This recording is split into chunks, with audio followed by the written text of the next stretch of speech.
The jungle falls silent. The birds stop singing. Even the wind seems to hold its breath, because somewhere in the shadows, a tiger is on the move. Every step is almost completely silent. Every muzzle beneath its striped coat is perfectly controlled. Those famous stripes aren't just beautiful, they break up its outline, making the tiger nearly invincible in tall grass and dense forests. Then a deer lifts its head. It senses something, but it's already too late. The tiger explodes from cover with breathtaking speed. In just few powerful leaps, the chase is over. Built with incredible strength, this predator can overpower prey much larger than itself and drag a carcass weighing hundreds of kilograms through the forest.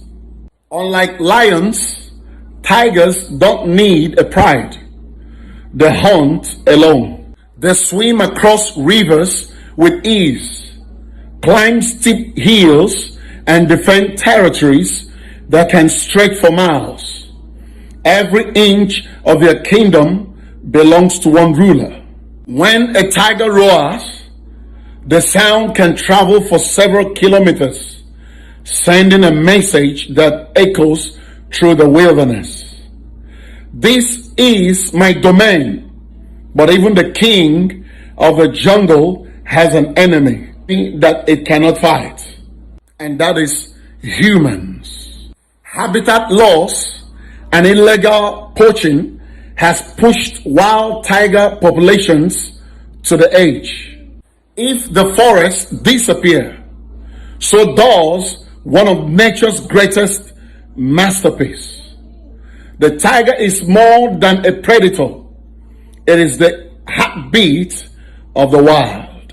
And as long as its roar still echoes through the forest, there is still hope that the wilderness lives on. But in all its powerful strength, it didn't drop from the sky. The hand of the Almighty God made them all. Thanks for watching. But please, before you go, like and follow